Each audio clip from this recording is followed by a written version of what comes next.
the window, would you say someone who's on these drugs, do they have a conscience? No, no. Okay. So what's the worst thing you've seen someone do for heroin? Yeah. You get me? I could get myself shot. There was projectile vomiting out of his mouth, mate, yeah?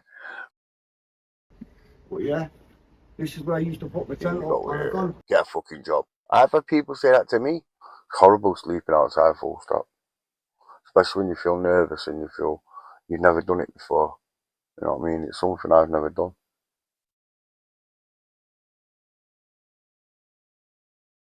And like she said, look, you know, you're a good lad. I know you don't think it. She goes, I know you think people look down at you. She goes, but you're one of them people, yeah, that people don't look down at because you're vocal. She said, you speak your mind. You know, where other people, they'll think of saying something in the mind, but they won't say it, where I will. Yeah. You get me? I could get myself shot. I've had to say my mouth's going to get me shot one day, but I don't care. I'm one of them people, mate. This is me. I don't pretend to be anybody else. 100%. This is me. You know what I mean? Yeah, exactly. I represent, man. Royal Oak, ROC, born and bred, South Manchester. You know what I mean? South Manchester lad, born and bred. So, one of them. Let's get there. We're back here with Dave. Yeah, Dave, man. How did you feel about the last interview? Good. Good, yeah. Like it, man. Like it. How did it feel for you doing it? Like it, man. Yeah, it's good. Yeah. It's made me feel at ease, man. Yeah. Yeah. Does it help you? Getting these things off my chest, innit? Yeah. Yeah, it's good, man. Do you think it's like therapy, bro? Yeah. It's like therapy. You like therapy. That's what it is. It's like I'm talking to an outsider, get me? And that's what's good. You do that in therapy, don't you? Yeah. I mean, I talked to her about all my problems. She says, there's nothing you can't tell me. I won't be ashamed of you or anything like that. She said, I take people as I find them. And it's like, certain things I won't tell her because it's upsetting. You know what I mean? About the drugs and shit. But she knows I'm streetwise, man.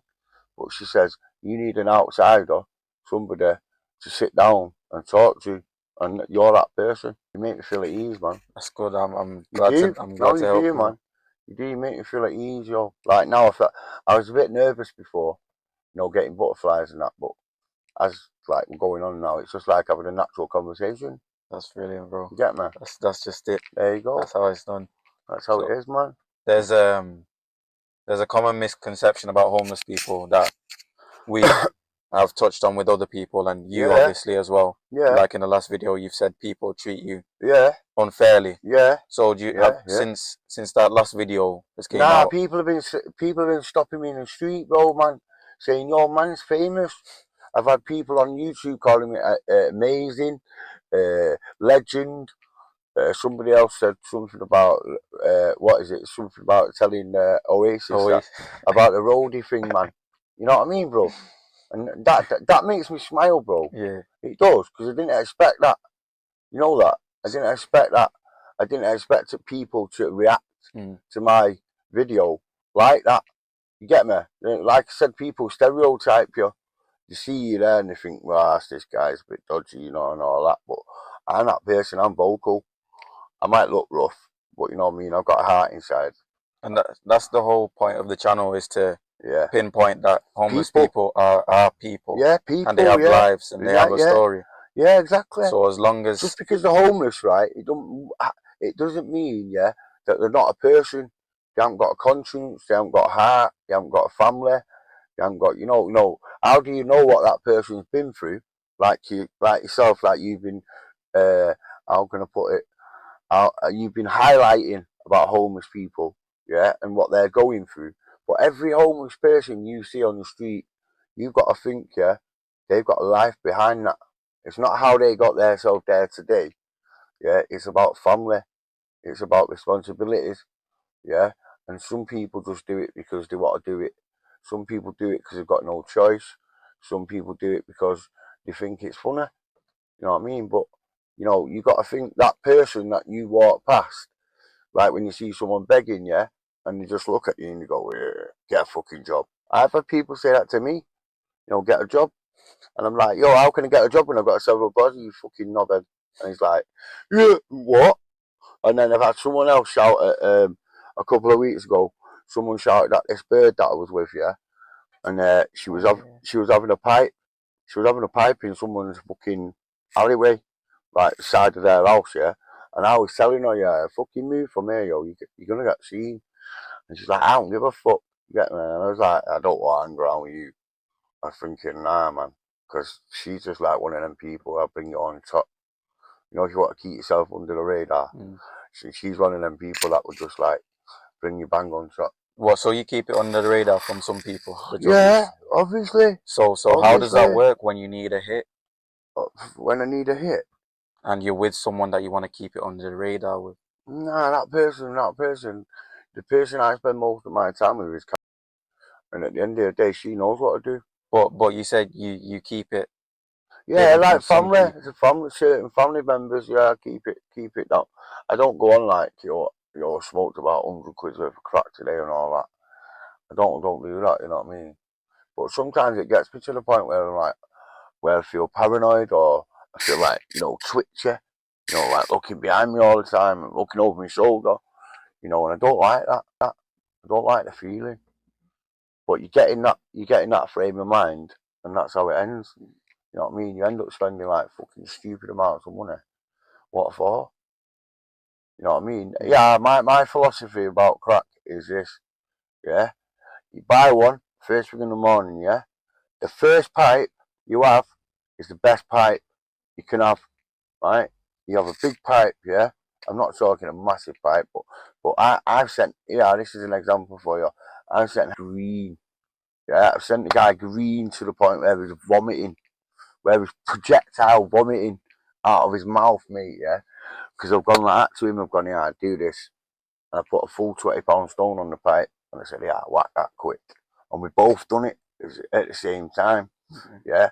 Because I've gone at like midnight, yeah? And I've sat there till the next day, and I've gone through like 300 quid worth of money and that, yeah?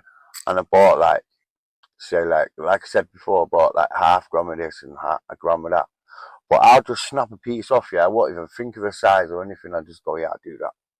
And my philosophy with crack is this, yeah. Your first pipe of the day is the best. After that, you're just chasing it. You're just wasting your money. Because the first one of the day is the best. That's the one you get the hit off, the rush. You know what I mean? That, whoa. And then after that, you're just wasting your money. Because you're just chasing that same buzz. So, to bring it back to a question before. Oh, sorry, go on. So, you said that it's hard for people to come off the drugs. Yeah, it is. So, you've tried to come off the drugs before? Yeah. And how long did that last? About fucking 2 years. And did you see any, like, withdrawal symptoms? No. No withdrawal symptoms? No. So, you've never had any withdrawal symptoms? No, not off crack. It's all in the mind, the crack. It's all in the mind. I've had people say in it when you go on these like rehab places. Yeah, you can only go in rehab if you're on heroin. Yeah, they don't do rehab for crackheads. It's all in the mind. It's all in that focus or circle of people that you hang around with. It's your determination to say to yourself, "I'm not going to spend this 20 quid on a crack. Yeah, on a £10 crack or 3 for 20 or whatever. I'm not going to spend that money on that. I'm going to spend it on myself. Get me? But it's a tricky situation. It is. There was going to be so crack doesn't have any physical. No, it makes your mind go a bit fucked. Yeah. Doesn't it change the way you look? Yeah, of course it does. So what else does it do physically? Obviously, it rots your teeth. Obviously, it makes you underweight because it don't. When you have it, yeah, when you have it like you're constantly hammering it all day, you don't eat. You don't sleep. You just focused on that thing. I mean, yeah, I could do benders, yeah, where I've done like 4 or 5 day benders, where I've gone back to, yeah, and I've just sat in the chair and just collapsed, just like both, and that's me gone for 3 days asleep. You get me? Does it stain your hands as well? No, doesn't stain your hands. No, the heroin stains your hands, mate. The heroin, you know what I mean? The crack doesn't do nothing, bro. All you're doing is you're ingesting smoke. That's all you're doing. The only place it's hammering is your lungs and your mind, your head, because you're hammering it that much. You're not eating, you're not sleeping, You know, it just fucks with your mind. Your physical state, your physical state is like I said, you don't eat, you don't sleep, you know, whatever. It's not good, bro. You've been homeless. I've been homeless for like 2.5 years now. And you've slept in various places. Yeah. One of them was over there. What was it like sleeping there? Not good. Not good sleeping outside full stop, is it? But you sleep where you sleep. Okay. The sentence for the air, bro. Here. And the reason why I used to sleep down this here, because of this. Like, I felt safe, innit? Like, not many people see you, innit? People that know you anyway. Innit? But yeah, this is where I used to put my tent up, and I've gone bigger as well. I've gone from a 4-man tent to a 6-man tent. So that's 2 dome tents. What, you used to stay here with other people? No, I used to stay here on my own. I used to have a kettle, a metal kettle, and one of these little square burners, you know, like a gas burner, but you can put your kettle on, and I could cook a breakfast. Yeah? And man had sleeping bags, blankets, pillows, you name it. I used to sleep in a bush in a park for about fucking 8 weeks, and it was horrible. Horrible sleeping outside full stop. Especially when you feel nervous and you feel you've never done it before. You know what I mean? It's something I've never done. I've always had somewhere to go. Yo, I slept in a bush over there. I slept in a tent over there. Yeah. This is my local hideout. Where I feel safe. I don't feel safe in here, but I mean, like, see there, that bush over there, get that bush on film. See the little gap in the middle there? At the side there. Get the thing there, front road over there, but you go there, innit? You used to sleep in there. You used to sleep in there, innit? Oh, get it? Can you get it? Can you get on the video there? In that gap there? Got it? Yeah? That's where I used to sleep, bro. Man, them used to sleep there. And I slept all over this estate, bro. But yeah, man, them's been everywhere, bro. This is just one of the places. If I took you to all the places, bro, man, you'd run out of film. Seriously, bro. So what was the first day? How did you feel the first day you Scared. were on the streets? Scared, nervous, felt sick, sweaty palms and all that. Fucking, it's horrible. The feeling you get. Because you're out there, innit, in the open. I slept in tents, I slept in bushes, I slept on park benches, I slept in car parks, you name it. There's endless places. What's the worst danger you've seen? What do you mean, the worst danger? As a homeless person, as being homeless. Someone set on fire in the tent. The one thing that someone told me was, if you're in a tent, and you're homeless, don't ever zip your sleeping bag. Don't ever zip yourself up in your sleeping bag. Always leave your sleeping bag undone so you can get out. In case anyone starts. But I seen a guy in the town get set on fire, and he couldn't get out quick enough, and he died. You know what I mean? You saw this? Yeah. Can you explain the situation? Yeah, the guy obviously sleeping in a tent, innit? And he was on someone's. I mean, in town, you've got like certain places you can go, but people run it. Homeless people like to say, "This is my spot," or "This is my guys." Yeah, you have about 4 or 5 of them, that all go to that one spot and sleep, yeah. And if someone new comes, it's like, "Yo, you can't sleep here," they've got to check you out and all that. And that's what the guy did. He just put up his tent one day, started crashing there, and then one day he just didn't wake up because he set his tent on fire. Another homeless person? Yeah. And that was the one thing he said to me he was the one that said it to me, was, whatever you do, don't ever zip your sleeping bag fully up. Don't zip yourself up in it. He was the one who said it to you? Yeah. Don't ever, that's what he said to me. There's one bit of advice he could give me, was don't ever zip yourself up fully in your sleeping bag. Which town did this happen in? Manchester. What, do you remember the guy's name? Piccadilly? No, it was years ago. Wow. It was years ago. Wow. But he was an old boy, you know what I mean? Mm. So have you ever been robbed while you've been homeless? Have I ever been robbed? No. Not by another homeless person, no. No. Yeah. No, but I've lost clothes and belongings and stuff like that. But they've never been robbed. Never been robbed directly. Like someone might just find your bag or something where you stashed it, and then you've lost obviously what's in your bag. You know what I mean?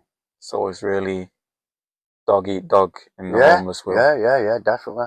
So Yeah. It's like every man for themselves, mate. Homeless people don't unite with each other. And yeah, they don't, mate. It's every man for themselves out there, mate. Dog eat dog. That's what it is, mate. Reckon what? If you did unite, could some changes be made for the homeless? Yeah, probably. Yeah. If people focused on getting off the street, like when the pandemic, there's an example for you. When the pandemic was on, and everyone was told to go home, how would the homeless people go home? Where were they gonna go? They got put in hotels. You know what I mean? When Boris Johnson said to everybody, "Go home, stay at home," you know what I mean? Where did the homeless go? They were just put up in hotels. And then when it was all like, yeah, we can all come back out, everything's normal, then they just got tossed out again like they were nothing. So what does that tell you? What happened to you during COVID? I was alright, me. I had a flat. I was in Blakely then. But yeah, I came back down here for my daughter, and then found out that obviously she passed away in a car crash. So I don't even want to go there without her. Yeah, so I've just grown up around it. I know how to listen, mate. I know how to cook it up. I know how to do all that shit. Well, have you sold it before? Nah, yeah, of course I sold it before, mate. Fucking hell, man. My brother had me on it 24/7, selling crack and heroin, man, bro. When I was about, let me work it out now. Fucking hell, we're talking like when what I was about 17, 18. I did it for like 3 years. I was earning 10 grand a day, mate. You know what I mean? Selling both. So you saw the effects of course crack and heroin on different people. I grew up around it, innit? So, I mean, the crack to me, yeah, was just like, it's just like taking sniff. You know what I mean? It's not the same feeling, but it's not as addictive as the heroin. So check. So you grew up around this, and you saw the damage it caused to people. So of course, my own family. Wait, hold on. So how come you still went into that path? Because that's all I knew. That's all I knew. That's all my family knew. I had a nana that was on tablets all the time. She was on codeine. So you know what codeine is, innit? Codeine's an opiate, right? Just like heroin is an opiate. Yeah. So she was addicted to tablets. Then I got a sister that was addicted to both. Then I got a brother that was addicted to both, and then I had another brother that was selling it. So you know what I mean? But how can you not get involved in it?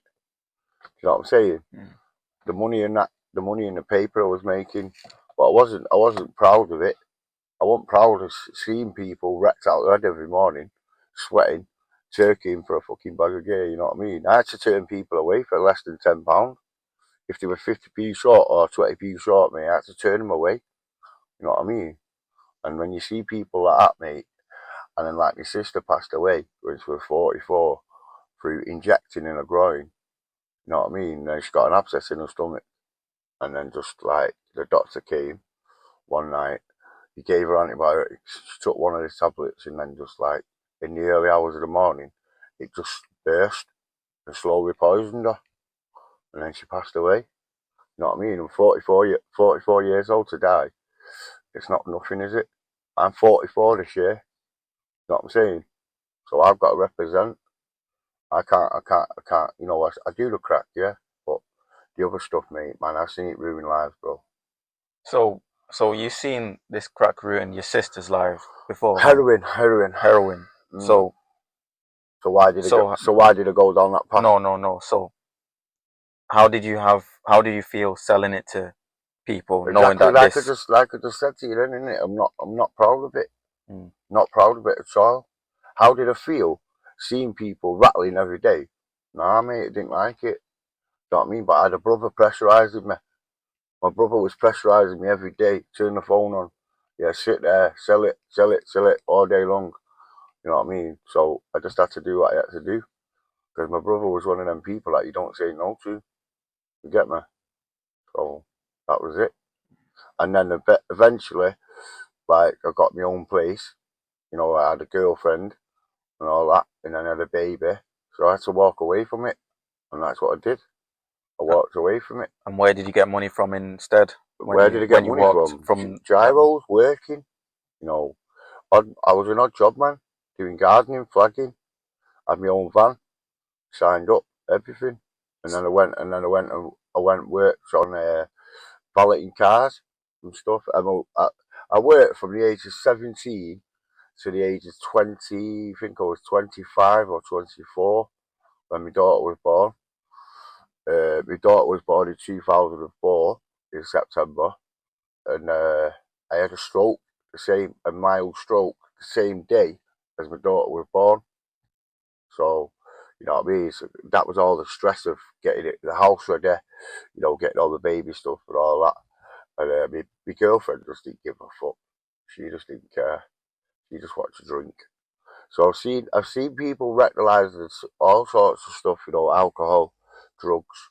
You know, I've seen it all, bro. Have you seen anyone who's wrecked their life ever come out of it? I've seen people like go on people like go like rehab and stuff. Yeah, but they don't follow it through.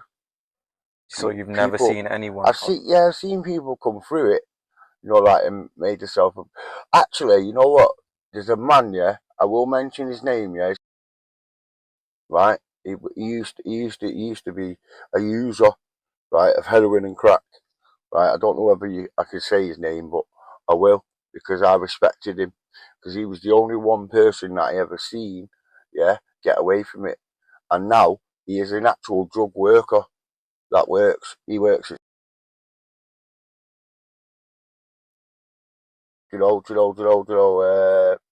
can I put it? You'd have to go and see it. It's a drug place where you go for crack and heroin or whatever, but it's more focused on heroin. You used to go around with this guy? Nah. He used to know my brother, innit, Keith, and that. He used to buy stuff off my brother, yeah, and he used to buy stuff off me and that.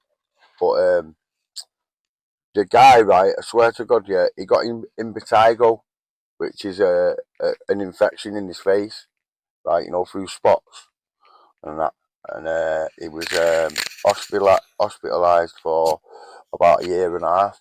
And within that year and a half, that's just what's brought him out of it. But he was a bad user. You know what I mean? He was really bad. But he was the only one person that I ever seen come out of it. And now he's a drug worker, trying to help other people. Did you see any physical changes when he came out of it compared to? Yeah. So what was he like before and after? Put weight on. He was like a beanpole, mate. There was nothing to him. You know what I mean? He was a rake, mate. His sister was into it. You know what I mean? And she had kids and all that. So she was a bit sticky about it. And then she had a boyfriend that was into it. You know what I mean? So I've seen it everywhere, mate. Everywhere. But he's the only one person that sticks in my mind. And he works at. So you've seen other people try to come out of it? Yeah, they can't. They Why? can't give it up. They Why? can't give it up. Because they can't see the light for the trees, bro. At the end of the day, they can't see a life behind it. You know what I mean? It's like they're stuck in that circle, yeah, and they can't break away from it. You know what I mean? I've seen people do it. I've seen people walk away, get out of that circle of people, move away. You know what I mean? And they've done it. But that's only people that are willing to do it. People that are not willing to do it will just carry on, and they won't stop. Seriously, I'm not being funny, but you know, he's one of them people, mate. And don't, you know what I mean? Don't say like I'm slagging him off, because I'm not. He's a good guy. He's educated. You know what I mean? He sounds like he's educated, because I see now I see inside, or I hear what he comes out with, you know, the way he speaks and whatnot, yeah, that means to me that he's two different people. I see two different people. I see the that's doing the shit, but then I see the inside that's dying to get out. You know what I mean? Be the normal person. You get me? Yeah? You know what I mean? I've Definitely. seen it. I've seen it. Good man. He's a good guy. I like him. I get on with him. You know what I mean? But we do butt heads. So But, so but in that same respect, do you feel like every drug user has two sides to them, yeah, the drug yeah, side yeah, and yeah, them? yeah. And the family side, or or yeah, or the work side. You know, they go to work, they work all day, and then they come home and they do it. And then you've got people that do it first thing in the morning to get out of bed. You know what I mean? You get people like that can't get out of bed unless they've got the shit. You know So what I mean? so when they're on the shit, they're different, a different person to Yeah, who yeah, when they're yeah. They're not. different people. Yeah, So they're different. Yeah, they're just looking for that one focus. That it's like having tunnel vision. Yeah, all they're seeing is where's my next hit. so what would you say is the difference between you when before you've had drugs and you when you've had drugs? I like the person that I don't like the person that I see today. I like the person that I used to be. But when I look in the mirror, I don't see that person anymore. I lost my way, mate, big time. When my girlfriend died, you know what I mean? And then first it was my nana, because my grandparents, which I've told you this before, my grandparents brought me up. But when my nana passed away, it hit me hard because obviously I was looking after her 24/7. What would you say you're like differently, like from when you're on Right, the drugs and when yeah, you're for when I'm normal? not, I'm Yeah. clear headed. I know what I want. I'm focused. You know, like, yeah, I'll tell you a story, right? I went to prison for 9 months, yeah. I came out after 6 for good behaviour, right? For a breach of trust. Not no shoplifting, nothing like that. No stealing, no nothing. It was a breach of trust, yeah. Then I've gone to jail. I've got 9 months and a year's probation, yeah. And I've gone to jail, and the prison officers in jail have actually said to me, to my face, this is not a place for you, yeah. This is not you. This is not for you. This is not designed for you. This is not made for you. Because I was a total different person when I was clean. When I was off it, I was focused. I knew what I wanted. I knew where I wanted to go. Yeah. Then I just came out to loads of bullshit with the family again. So when you're off it, you're clean, you're Yeah, I focused, like you're it, man. but when you're on it, what are you like? Like I said in it, you're just focused on that. You're just focused on that. Where you're getting your next pipe from, or where you're getting your next hit from. And how does that change you? What does that make you do? What does it make me do? Mm, Beg for money. mm. It makes me ask for money. You know what I mean? I don't like it. I mean, I've got a carer there, yeah. I ask her to lend me money on a Friday, so I get paid on a Wednesday. But it always leaves her in a sticky situation. She doesn't like saying yeah. I mean, she knows what it's for. You know what I mean? She's not silly. She's 76.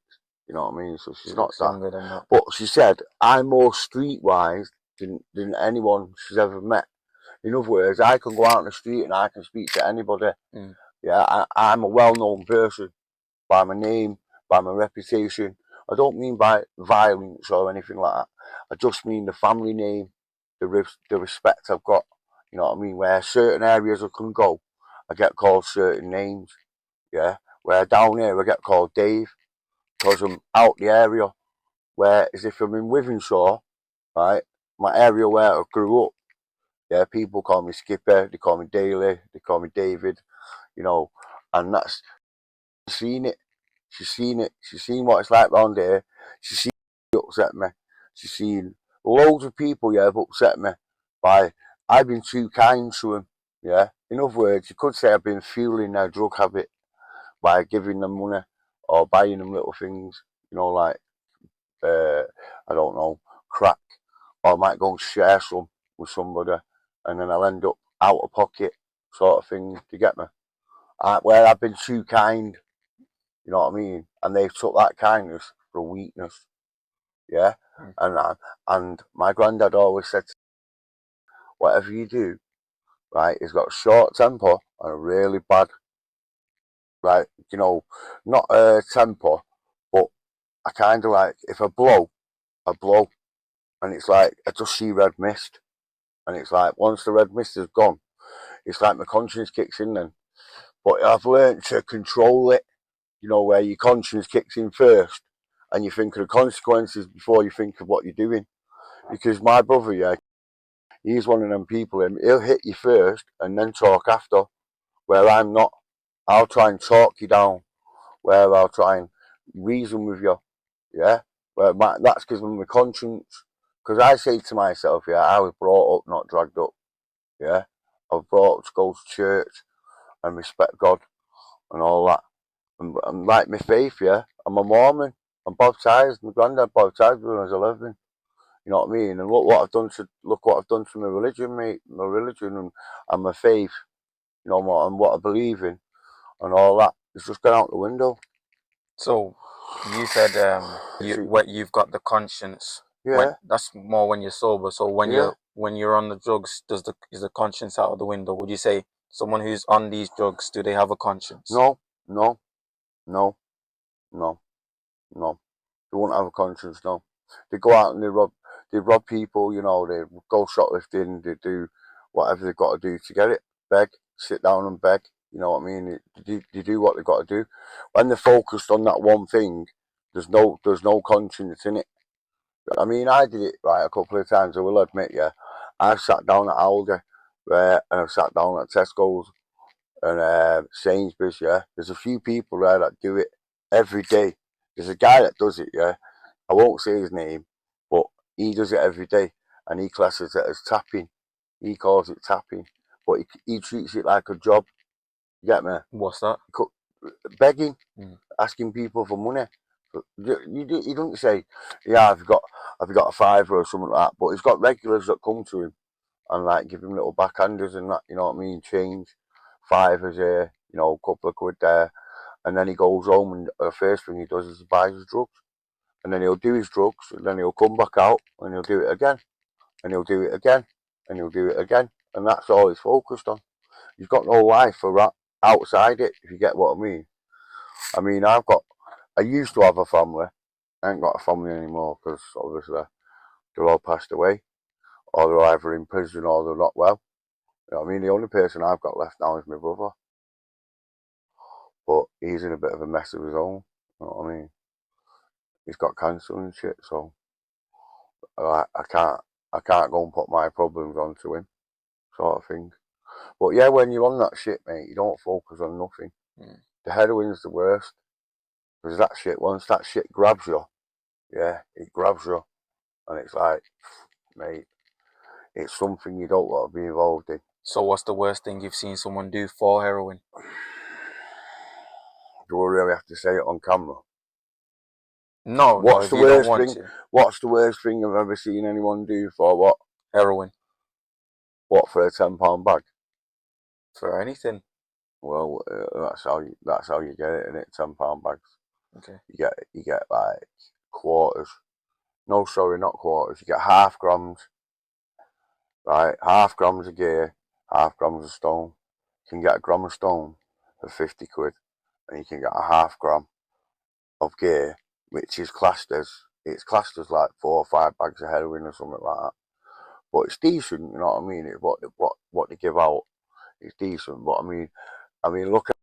I'm not being funny. I'm not slagging him off, so don't take this the wrong way. But I can see that man, yeah, throwing a gram of gear, which is a lump like that. Right, it's a big, massive, not massive, but a big lump. It's about, like I said, 4 or 5 bags. He'll throw that on one tray. He'll throw that on one tray. He'll cook it up, man. Bam. You get me? And that's it. And then I've seen him go out. I've seen him go into Sainsbury's. I've seen him go into M&S. The man got caught a couple of weeks ago, yeah, or a couple of months ago, with a trolley full of fucking alcohol running out the back door. You know what I mean? And he got caught. I don't know what he got. I don't know what he got for it. But then he went in M&S and he did it again. Packets of biscuits, box of biscuits. You know, the variety biscuits, like the posh ones or whatever you want to call it. Yeah, he clotheslined a fucking shop, a shelf stacker. So Knocked him off his feet for it. So once did. they steal these items, they Yeah, give it to the drug dealer. Yeah, they sell it on. You sell it on for the street price, innit? It's like a half or a quarter or whatever it's worth. Say you get something like, say, 30 quid, like you're going to get like £17 for it. And then that £17 is what? That £17 is what you get. So you got to get quite a few items to make up a score enough to get what you need. You know what I mean? So that's the worst thing you've seen someone do for. Yeah, man, I've seen people get beat up. I'll give you an example, right? You know, my sister who died, right? Her boyfriend, he went to score one day, right? And a couple of days before, this is what I was told anyway. A couple of days before he went to score, he'd been scoring off this one guy constant all the time, yeah. Because you stick with certain dealers, right? And they'll help you out. You know, when you've got no money, and if you're rattling, like say, you can ring him up and say, yeah, there's a brandy, and he'll go, yeah, or he'll say no. You know what I mean? It all depends on how much custom you take them. You get me? Yeah, someone can text my phone. Yeah, I'll show you an example. Say no names. I'm gonna show you something now. Yeah, these are what I get every day. Yeah, look, what I get every day. Yeah, read it. Don't say that, but read it. On with both in car till late. Right. That's what I get every day. That's dealers. You get me? On with both in car. Yeah. To on till late. That means they're on. They come on at that. Like, he came on at. Let me see. I'll tell you. Don't say no names though. He came on at. They are 12:08. So now he'll stay on till 12 midnight. You get me? And that's what I get all day long. I get texts like that all day. People, different numbers. You know what I mean? So it's not a thing I want to be involved in, mate. Like I said before, my sister's boyfriend, yeah, he went to score one day, right? And I got told 2 days before he went to score, he found a parcel, right, with both in it, crack and heroin, yeah, and there was quite a few bits. It come to about 700 quid, what was there, and he nicked it. He obviously got off with it, and then 2 days later, he's gone to score off the same person. He found out the person whose shit it was found out he took it. And then they whacked him in the face with a pills bottle, yeah, in his jaw. And he shattered his jaw, yeah. He come back, right, and his jaw was here on his chest, bro. And he literally had to have all his mouth wired up, all metal plates all around his jaw here. And he only hit him twice with a pills bottle in his face, mate. It was nasty, bro. He proper smashed him up, proper. And that is one thing, yeah, that I would never, ever think of doing to somebody, is literally smashing the jaw in for finding a parcel. You get me? So I've seen shit, bro. I've seen shit you never believe, bro.